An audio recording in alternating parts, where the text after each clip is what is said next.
YouTube, how's it going? The Goat House is back, recapping every Sunday game from NFL Week 2. Doing this video every single Monday.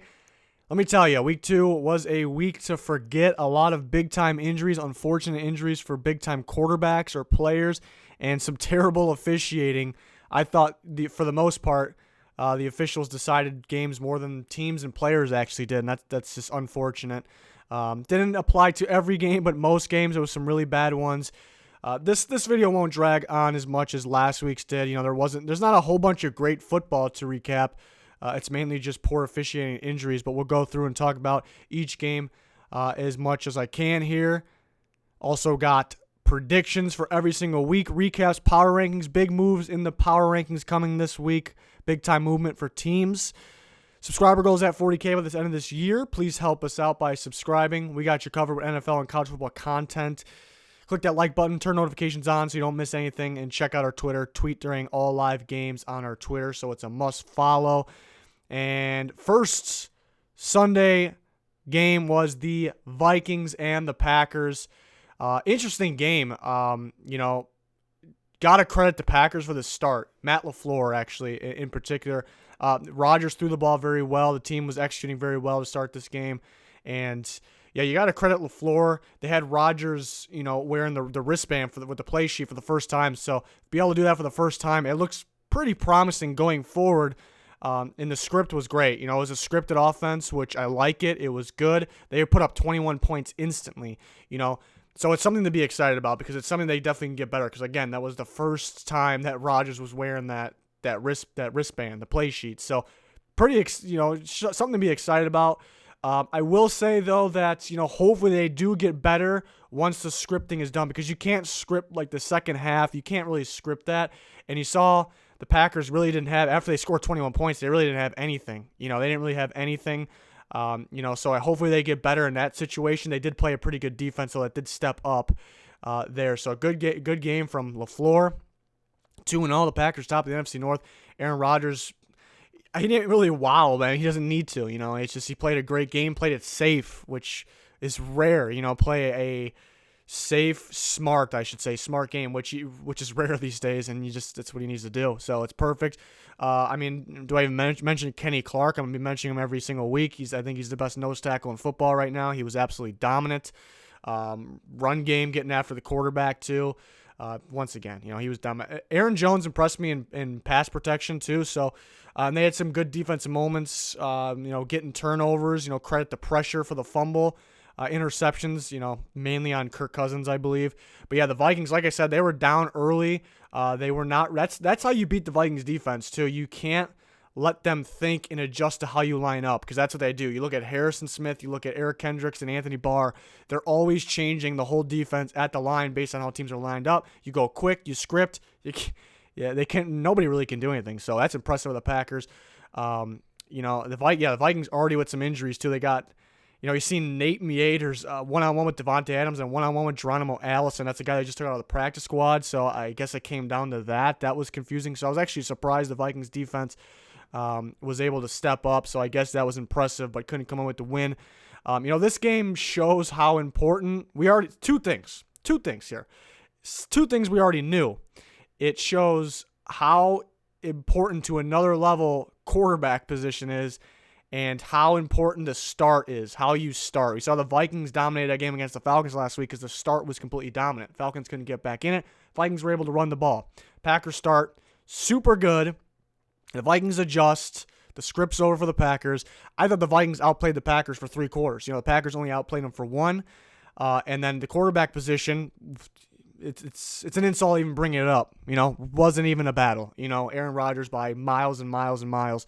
But I thought the Vikings, the rest of the team, executed very well. Dalvin Cook, that guy's something special. That running game's pretty solid. So it's unfortunate, the Vikings couldn't pull it out. They had their chances. Even though I didn't really agree with the officiating in this game at all, the Vikings had their chances, and Kirk Cousins, he really just blew it. I don't understand not running the ball there because the Packers were tired in the run game. You're running it down their throats with Cook and Alexander Madison, and you just throw it, but the blame goes to Cousins. Don't know why he threw that ball. Good interception.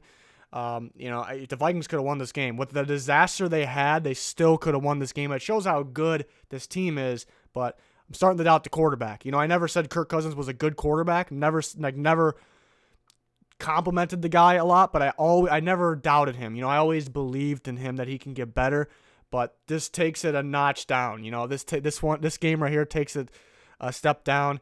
Again, I can't credit LaFleur, the game plan enough. They just got to, which it's okay. It's only week 2, but they got to figure out what to do after that script. It's definitely something to be excited about. They should be able to get better if they continue to use that play sheet.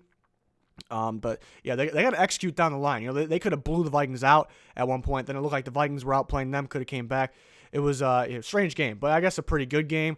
I just didn't like the officiating. It seems like every punt, that's almost every NFL game, there's a flag. It was flags like crazy. A lot of offensive pass interference. The Dalvin Cook one, and when the Vikings score was just complete nonsense. There's so many things wrong with that. The first reverse pass interference wasn't even challenged. I know every touchdown's reviewed, but the refs actually right away went over there and reviewed it. So that was interesting to say the least. And then they actually called that. And first glance, I'm like, yeah, Cook probably made contact, but the correct call was illegal contact, which, because Cousins still had the ball and it was within 5 yards. It wasn't the goal line though, but the Cousins still had the ball. So the correct call should have been illegal contact, and they can't reverse that. And I thought maybe Cook did make contact, but if you look at it again, the Packers guy grabs him and doesn't let him go anywhere, so he kind of pushes through. So the call itself was just terrible. I don't know if it really, I guess it affects momentum, but I don't know if it really affected this game. Honestly, the officiating was terrible, but the Vikings kind of had it, and with Kirk Cousins, I should say, had it, and they kind of blew it. And I will say, another holding call on a run play for Kenny Clark, that's 2 weeks in a row. I don't understand that call. I played football. I played defense. I was always taught to get off blocks, you grab the jersey, and you rip them away. And somehow Kenny Clark on 2 weeks in a row on 2 run plays gets called for holding. So some bad officiating. That's the first game we're talking about, and there's some bad officiating. The next game was the Niners and Bengals. The officiating was okay in this one. The Niners did not need the officiating to win the game. They dominated this game. It was an ass beating, not even close. There's really not much to say about this. The Niners just went out and executed. Matt Breida was good. Garoppolo looked a lot more comfortable. Last week, even though he didn't play bad, he did not look comfortable at all in the pocket, to me. This week he looked pretty comfortable. That one interception was pretty bad to William Jackson. But looked comfortable. And that's because I think they got a lead. They were able to run the ball. You see what running the ball has an effect in getting a lead, the start of the game. You see how effective that is for your quarterback, for your offense, even for your defense. I thought the linebacker duo of Quan Alexander and Fred Warner was just dominance. Quan Alexander was everywhere, flying around the field. Just an overall great game for the Niners. Looking good. Love the play calling. Love the coaching. It looks good. The Bengals, we expected a bad year. I kind of just expected them to start off the season good, like they usually do. But I expect them at the end of the year to have one of the top picks in the NFL draft. I just thought they would start a little better. They didn't play bad last week. This week they played bad. I guess receivers played well. Boyd and Ross played pretty well. Was disappointed. There was one where Ross tried to cut it inside instead of beating the guy when he had the ball, and he's faster than that guy, so I'm not sure why he didn't do that. But that just splitting hairs there at that point. Joe Mixon, they couldn't run the ball, and that's because they got down so fast. That shows how important the start of the game is, how important it is. So credit to the Niners, looking good. It is early, so I do want to see them play. Let's see what they can do against some more competition, but very impressive. Especially week 1 and week 2, doesn't matter who you play, just go out there and get a win. They're 2-0. Next game, Chargers and Lions, and I did pick the Chargers, but I will say I was right on this game being a squeaker, being a tight one. Within 3 points, and I was right to say that there was definitely more defense than expected, definitely lower scoring than expected, but even lower scoring than I expected, and it was a toss-up who was going to win for me, but I did pick the Chargers because I thought they were the better team.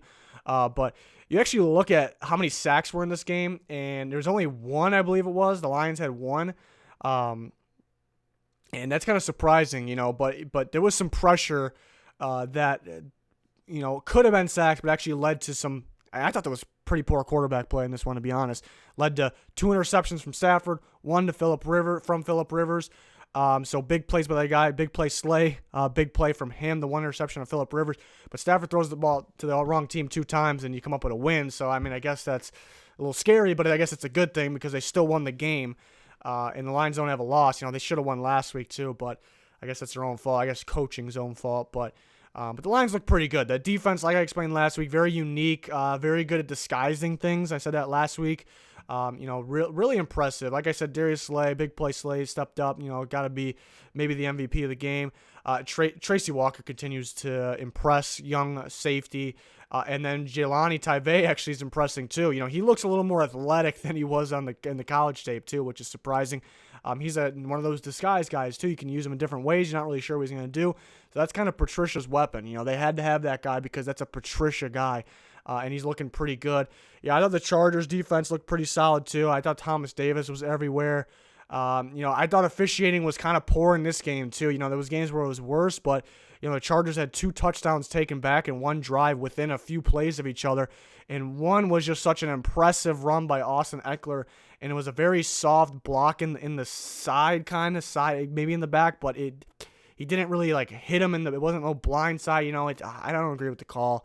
And to take 2 touchdowns away, and this applies what I'm about to say to every game, it seems like, but especially in this game, every time there's a really impressive run, sometimes on pass plays, but mainly run, it seems to get called back for holding or a blindside block or something. It just seems like they're allowing holding to happen for the most part in pass plays to protect the quarterback, but then as soon as they get the chance to throw on the run play, they're just whipping it out of their pants. They're just throwing it. So Chargers got a couple touchdowns wiped away, and that resulted in only having 10 points. Impressive defensive game. Stafford's got to play a little better. Rivers got to play a little better. I'm surprised Hawkinson didn't get going that much, but they didn't really need him to. Galladay was sensational. He was excellent. Good win for the Lions. I thought it was Chargers got a little screwed with the officiating, but still they got to go out and play better. The next game was the Colts and Titans, another strange one. Not a whole bunch of offense in this one.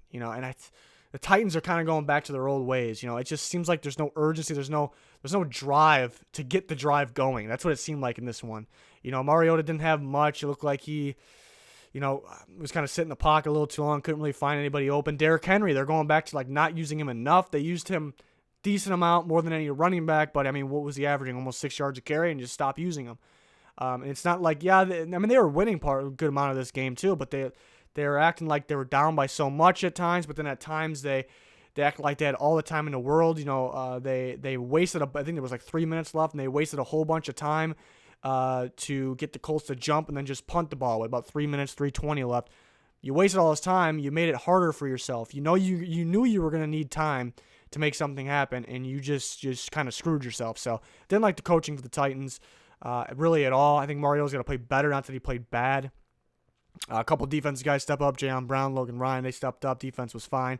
The Colts, impressive day defensively. Last week there's a whole bunch of missed tackles, and was kind of iffy about the Colts defense. They stepped up. Two guys that really were just dominant. Darius Leonard, no surprise, but it's just still a surprise how gifted he is and where the Colts got him and where he came from and how he is that good already. It's just ridiculous. But Danico Autry was just absolutely dominant in this game. Credit to the Colts defense stepping up. I just want to see them stay consistent. A bunch of underdog guys that aren't supposed to be that good. You kind of root for these guys to stay consistent. And that's what I want to see defensively.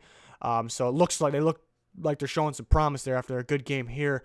Good division win away. That's the big thing here. That's a tough loss for the Titans. It's a huge win for the Colts. That division's up in the air right now. Good step in the right direction from the Colts, too, because, winning that game in Tennessee, it's big time. Titans just struggle with the Colts. I guess it doesn't matter if it's Andrew Luck or not.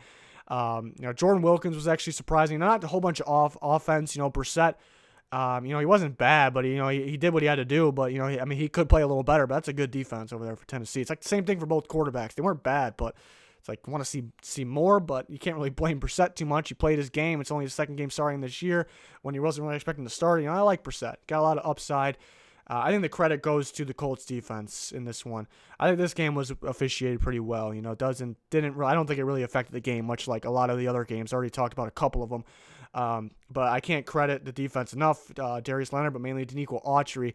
Another guy that kind of came out of nowhere, was real good last year. Very impressive. Very impressive. Next game was the Patriots Dolphins, 43-0. The best team whooped the worst team in football. I don't really know what else to say. There's really not much to go over. There's nothing to learn here from it. There's nothing. I'm not gonna say anything that's gonna. People are gonna be like, oh, okay, learn something. No, it's what happened here. It's pathetic what the Dolphins got going. They might as well just trade. They might as well trade guys like Kenyon Drake, but I don't know if you should trade guys that are still that can be part of the rebuild. What gets me, there was a play early in this game where Antonio Brown caught the ball, and he clearly had only 1 foot in. He only got 1 foot in. Hard to tell live, but it was clear. You got guys upstairs for the Dolphins. They didn't want to challenge it. I mean, there's a reason why. They actually want to lose. I didn't think that would happen. The tank for Tua, whoever it might be. I thought it was impossible to do in football. The Dolphins are making it possible. Let me tell you, there's really nothing to go over about this game. Good to see AB on the football field, even if you like him or you don't. It's good to see him play with Tom Brady, whether you don't like the Patriots fan or not a Patriots fan. I don't know. It's good football. But it is a shame that they're that dominant, and there's really 2 teams that are clearly at the top, and the Patriots being one of them. And it's a shame how bad the Dolphins are.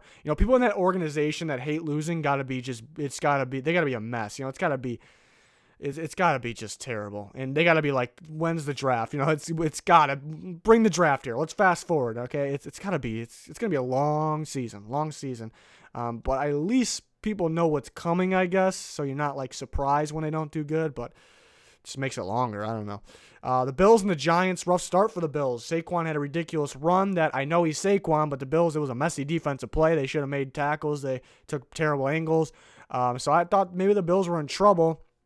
At that point, kind of looked at the Bills from last week, a little in trouble early, but mainly it was because of their offense. And the Giants from last week scoring right away against the Cowboys, and that was pretty much it. Almost the same thing here. So credit to the Bills defense for turning around, kind of a fluky thing. They got a very good defense, turning it around. And then offense played solid. Josh Allen missed some throws he should make. It's something new. It's something he's still working on.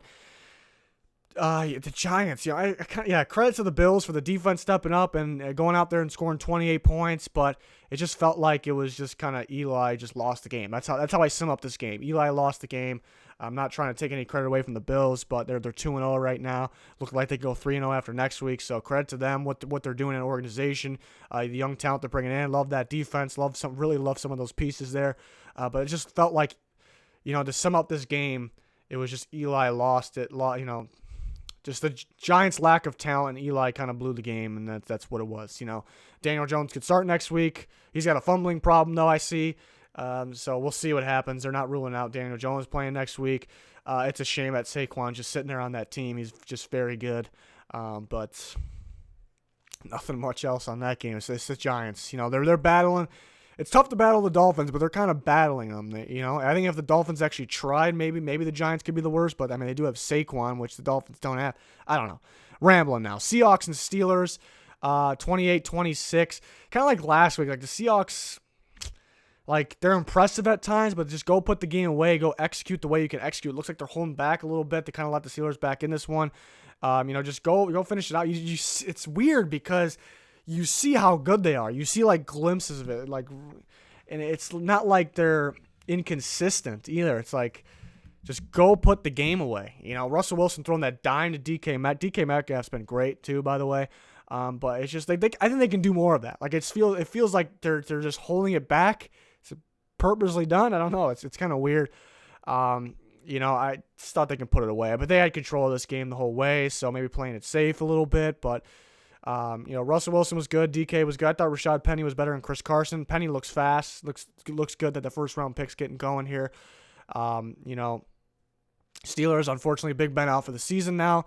Mason Rudolph looked good. If you look at the stats, you see an interception. You'll probably say he's bad, but you go back and watch it.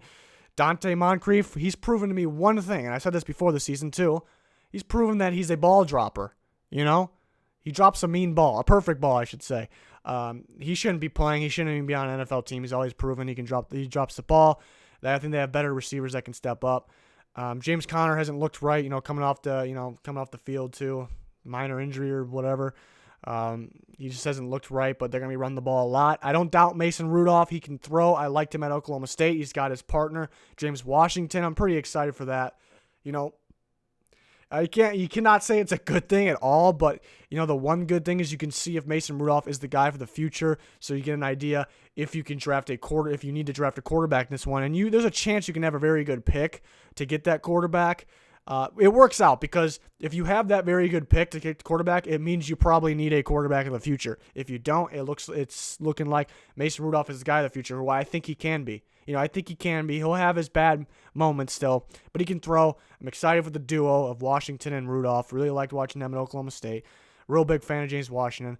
But Rudolph looked good, I guess. He got him back in this game, so I just gotta wait and see here. I just wish Seahawks can put games away, but they're 2-0, so you can't complain, especially in weeks 1 and 2. It's like almost like just go out and get a win because you don't know what's gonna happen. Look back at every year of the NFL, just go out and get the win because random stuff happens. And you don't really know, and people overreact still from it. They don't learn, but you go 2-0, it's looking pretty good. Just got to keep on executing. They'll get Reed back after week 6. The Cowboys and the Redskins, it shows a 10-point game. It just felt like the Cowboys dominated this game. Dak Prescott looking like possible MVP. Looks that good. Zeke played his game. Gallup actually hurt. They're getting him checked out, so that's unfortunate because he's looked really good. Cooper looked really good, though. Not much to go on this game. I didn't think the officiating was bad in this game, really. Offensive line played very well once again. It's very good offensive line. Dak. You can't say enough about Dak. The defense stepped up. I will say about the Redskins, I think Keenum's looking pretty good. It's just unfortunate they can't get it done. They're 0-2. Play the Eagles and the Cowboys. So, I think the offense is okay. It could be a little better in this game. But I think Keenum looks good. Just needs better receivers. Needs the better line. Needs Trent Williams there. But it hasn't been as bad as you kind of expect it. I think the rest of the offensive line is okay. That's the, that'll be the reason why it hasn't been as bad as we kind of thought. Secondary is a problem. I like their pass rush. It could be better, but I think it will get better. But the secondary is a problem. They're getting beat because teams are able to throw downfield. Teams that really aren't even, I guess the Eagles are very good throwing downfield, and Dak's capable, but that's not the best team throwing downfield. It's going to be interesting against the Bears next week because that's a team that just can't, might be the worst team throwing downfield, and that's how the Redskins get beat. If they get beat because of the downfield throw, it's already a problem. We have a serious situation. So we'll see. Maybe the pass rush can step up as it should. So it's just unfortunate. I think their quarterback's playing pretty solid. It's I don't know. It's strange. Maybe a team that's missing a quarterback can trade for Keenum and Trent. It's a long shot, but trade for Keenum and Trent Williams, and they get a pick out of it, and they get Haskins some experience because I don't know if they're going anywhere anyways this year. It's not the worst thing to look into, but people just don't believe in Keenum when I think he is pretty solid. Next game was the Cardinals and Ravens. This was a game where we saw Lamar Jackson run. Throwing, he made some good throws. He was good, but then he missed some bad throws. Those Lamar Jackson throws he missed. I noticed it looks like the ball just comes out, like it almost like slips out of his hand. So I guess that's something he can fix. We'll see. It's not like he in his brain he thinks it's going somewhere and it doesn't. That would be a bigger problem. It just kind of looks like it's a simple fix, but I think he'll fix it, get better as it goes on. But he made some good throws. He played well. He's heading in the right direction. The Ravens are heading in the right direction. I thought I thought Kyler Murray and those receivers were good, given that the Ravens defense is very good. And they have that secondary. The Ravens played very well. They played very well. Best secondary in football. Doesn't matter if they're getting thin on people getting hurt. They got depth. They're very good. So credit to them. But I thought Kyler Murray played all right. Just needs more. David Johnson did get hurt, but he didn't look too solid. He's never been a big fan of David Johnson. I thought he was overhyped, overpaid. Maybe it's too soon to say that, but that's just how I always felt. Just not enough from the Cardinals. I could actually expect the Ravens to put a little more points on the board in this one, but they had a pretty solid lead. Maybe the score shows a little closer than it actually was, but that pretty much sums up that game. They didn't really. The Ravens can do more, I think. I think they can show more, which is kind of a good thing. They're still winning. They can show more. They got a tough game against the Chiefs this week. Next game, the Jags and the Texans. Close game, which was surprising. No Nick Foles. Gardner Minshew's first start, a lot of pressure. And he played all right. He had that fumble, but a lot of guys would fumble there. He played all right. I want to see him open up downfield a little more, but you can't blame the guy. You can't blame the guy for what he's got and what he's getting thrown into. And then having AJ Boye out and Ngakoue out, I thought they were going to get ripped in this game, really, after I heard all that. And the Texans, being a high-powered offense, and I think the Jags kind of lacking in some spots, even though they have a very good defense, I thought they'd score more points. So you wish the Texans would have scored more points, a little underwhelming, but you did get the win. Credit to the Jags defense. Credit to Gardner Minshew. I thought he played well. And really the talk about this game is Marrone going for 2. I don't blame him for going for 2 at all. I don't blame him at all. Really, what I blame him for is not whooping Ramsey's ass. No, he looked like he wanted to, and I don't blame him for that, actually. Ramsey's, man, that guy, he's got to cool it. You can't do that to your coach. It almost looked like he was, swiping at him, too. Man, you can't do that. The guy decided to go for 2 after he didn't get it. You went and yelled at him, and problem is, the organization's gonna choose Ramsey over Marone, which is understandable. So I don't think anything's gonna be coming out of that. I don't know. And maybe he gets traded, but they still need a boatload. They're not gonna give him away. They still need a boatload in return. I don't really see anything happening. I'd give credit to the Jags defense, also the Texans defense too, stepping up, holding them. But it's a game the Texans should win. They should execute a little more. But again, it's early in the season. All it's about, you shouldn't really have too many takeaways going forward, like predicting the rest of the season. You can just talk about what they can do. But the main thing is they got the win. So that's really all I have to say there. The Chiefs and the Raiders, 28-10. The Raiders come out firing. They get 10 points right away. Derek Carr's making some good throws. And then Mahomes happens. I mean, the guy just amazes me every time. Like, what's happening. He just amazes me. Like, nobody can throw the ball like Patrick Mahomes. Nobody, I'm at the point where I don't think anybody in NFL history could throw the ball like Patrick Mahomes. Tom Brady's the best of all time because, he had some ridiculous, he's a magician himself. It's a totally different type of quarterback though. And Tom Brady's the GOAT, but I don't know if, nobody had the talent and the skill set that Patrick Mahomes ever had. Like, it's ridiculous, absolutely ridiculous, so effortless. The movement in the pocket. This is not, people look too much at how he throws the ball, which is great, which I've just been saying, and where he places it in his rocket arm. But what people forget is how good he is in the pocket. His pocket movement, presence, way to throw on the run is ridiculous. His second year starting, third year in the NFL, second year starting, and we're only in week 2. The guy can very well be the best NFL player of all time, once it's all said and done, or maybe very soon. Looking at a skill standpoint, like not what they've done, body of work, like it's looking like he's the best NFL player of all time. It's absolutely ridiculous. They could have put more in this game. I think they kind of let up a little bit. Credit to the defense, but the Raiders they can't do that. They get 10 points right away. This is supposed to be a really good offense. It looked really good last week, but turns out the Broncos are struggling big time. But against the Chiefs defense, the Chiefs defense heading in the right direction. Switch to the 4-3, which I prefer, depending on the players. But and they get those players, they get Frank Clark. They get Tyrann Mathieu. They're heading in the right direction, but it's still not. It's a team. You shouldn't be only scoring 10 points on them right now, week 2. You shouldn't be. So that's a problem there. Derek Carr went from playing really good to just kind of bad. Acted like he was under pressure all of a sudden. That kind of just clicked all of a sudden. Looked like last year was acting like he was under a bunch of pressure. Really wasn't. Over time he was, and it looked like coverage sacks, but I really blame Derek Carr. Chiefs don't really, I credit the Chiefs coverage. They did solid. They stepped up, but the Chiefs really don't get coverage sacks. It's Derek Carr sacks. Those are Derek Carr sacks, okay? And the interception was, was there any Raiders player on the camera? Like, it can't happen. You're going from playing the Chiefs defense this week, you're going to Minnesota next week to play the Vikings defense. Gruden better have some master plan, I think, but better call LaFleur up and see whatever he did in the beginning of that game. But, they got to play better. Josh Jacobs, super impressive. Yeah, he's a beast. He's one for the one for right now, one for the future. It's really all I got on that one. Credit the Chiefs defense stepping up. Patrick Mahomes was just absolutely dominant. Guy continues to blow my mind. The next game was the Bears and the Broncos, one of those terrible officiated games, just absolutely terrible. Not a whole bunch of offense in this game. Man, I don't know, start with this game. Not a whole bunch of offense. Flacco hasn't been good. He'll randomly make these really good throws, but he's just terrible, most of the game. Credit to the Broncos receivers. Credit to Royce Freeman. Royce Freeman was good in this game. He was really good against a good Bears defense too.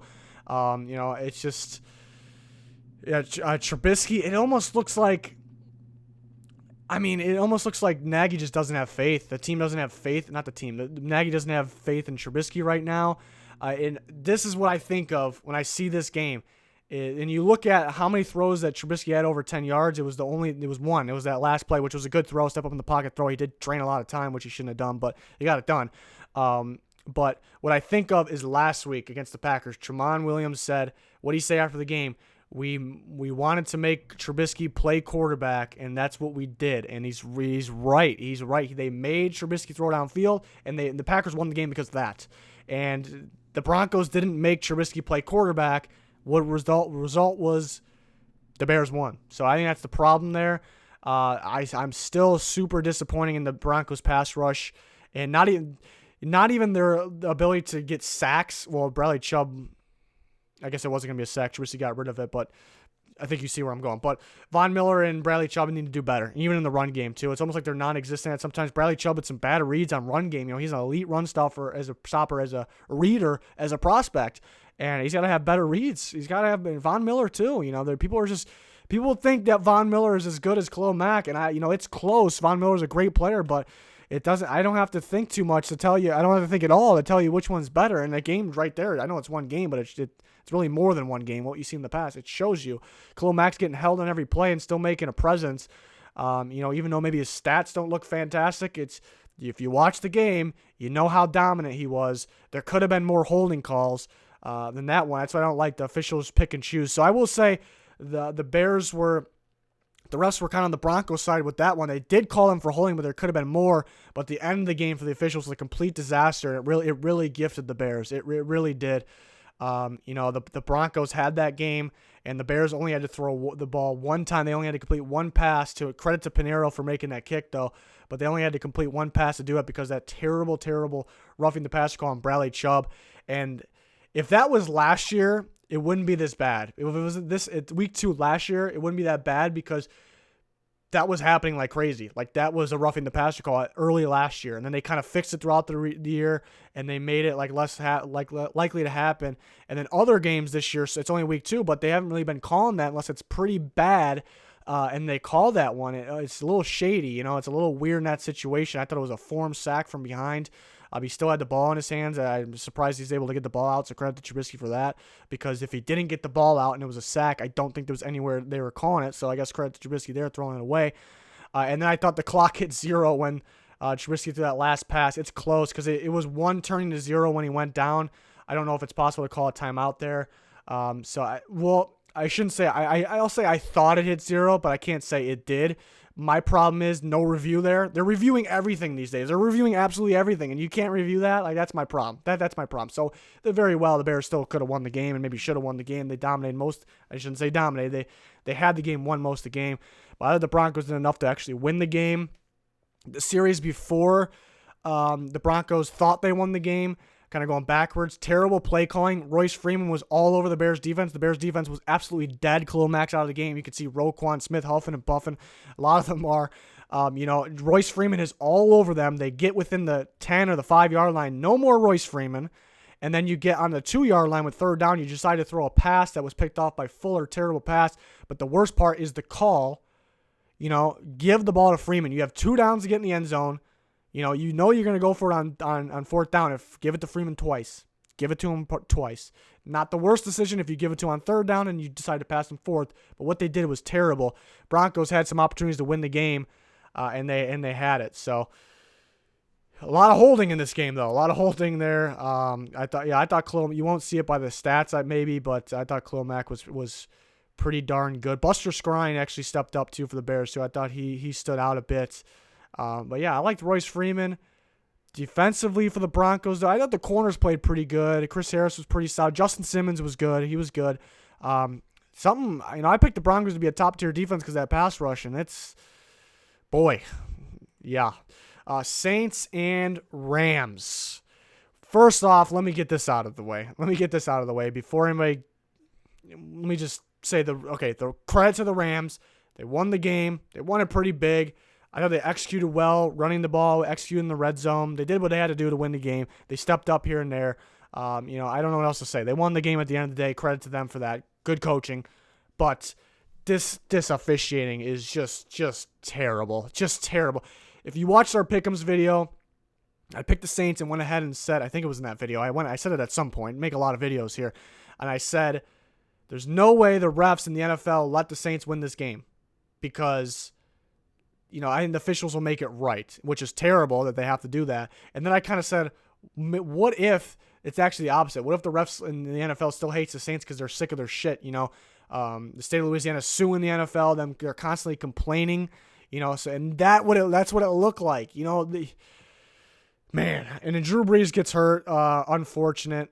There's a bunch. I think the first bad call that I saw was Murray just laid an absolute block, a perfect block. It was just a hard block, square in front of a guy. Didn't touch his helmet, and they called blindside block. Terrible. You're calling out a running back when it was a perfect throw. It's just absolutely terrible. absolutely terrible. And then the fumble. The fumble was well. We go forward. We'll come back to that because I have a lot to talk about that. But Teddy Bridgewater comes in. He didn't play good. He didn't play bad. I think every time he had a good play, it seems like they called it back. Yeah, that's kind of what it felt like. Is that because it's the Saints? Or is that because Drew Brees maybe gets a little better treatment, depending on who the name is? It's the quarterback. I don't know. I can't tell you. The way the game was going, it looked like they're out to get the Saints. Backing up that the fumble. And I have the video here. I have the video because it's so bad. We've seen this almost exact instance happen a bunch of times. The refs blow the whistle when they know they're supposed to let it go, and they are supposed to let it go. And they blow the whistle. It's always sketchy to me, but this one has to be the worst one of all time. Not because it's the Saints versus the Rams. That kind of goes into it, but because it was clearly a fumble, but that's really not the point. And they're supposed to let it go, but that's not really the point either.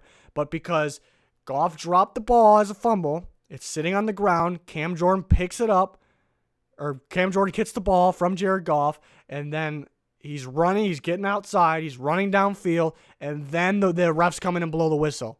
They're like, oh no, he's going to score. Blow the whistle, call it dead. You let it play out until you see what was going to happen. It is sketchy to me. Let's play the clip. I think I have sound on this. So here we go. Let's watch Goff here, 3rd and 7. Listen for the whistle is what I'm... Okay, it's clearly a fumble. Scoops it up, and the whistle should be coming in right now. Just short of the 30-yard line. After he's already fumbled, already scooped, and just on his way to the end zone with nobody to catch him. It's just ridiculous. It's absolutely ridiculous. It's just... I don't want to sit here and say they purposely did it, but that's what it looked like. That's absolutely what it looked like. And it's not just that play. Like I said, the whole game, it was bad. I don't know what's going on. Officials, that's what I know. People are going to say, well, the Rams beat them 27-9. They weren't losing to Bridgewater when he just got thrown in there. You could be right, but that's really not the point. And those calls are momentum changing. The Saints went 9 points. They couldn't even get that touchdown that they deserved there. So it's terrible. The terrible part is, again, I think it's sketchy. I think, for that, if they would have blown the whistle right away, it's just a stupid decision. But they kind of let the play develop and let it happen. And they blew the whistle because they're like, oh, shit, he's going to score. That's what it looked like to me. There's no way the refs can be that dumb. That's what it looks like to me. I don't know what to say. That's what it looked like. Credit to the Rams. I don't know what else to say, though. The Eagles and the Falcons, 24-20. Another poor quarterback game, I thought. They clutched up at the end, I guess, mainly Wentz, but played pretty solid at the end. But poor game from these quarterbacks. And people making excuses for Wentz that his receivers got hurt. People were getting hurt. And it's true they got hurt, but he was so off target on some throws where it did not matter who the receiver was. Yeah, Nelson Aguilar dropped a bad ball at the end. That's on him, But Wentz, I don't know what Wentz was doing. It's almost like he was trying to be Mahomes. I'm not saying that what it was, but that's what it looked like. I'm not saying at all this guy's trying to be somebody else. He's not at all saying that, but that's what it looked like. And Wentz is very talented, very gifted. He's not Mahomes, but he's very gifted. But he's just like a madman is the best way, a wild man to describe this. Kind of just escaping sacks, going out of the pocket, throwing off balance, falling down, just whipping the ball at the wrong team. Happened multiple times. And it came away with 2 picks. He had Desmond Trufant when he was sitting down at one point. I don't get that from Wentz. And he was hurt. He was holding his ribs at one point, too. So that's unfortunate. And the injuries, people were like, well, this happened because of the injuries. And it might be true, but kind of if you followed us during the offseason, my point constantly, which I got ripped for it, was the Eagles are a very, very good team. They may have the best team. I wouldn't have picked them for actually the best team, but very close.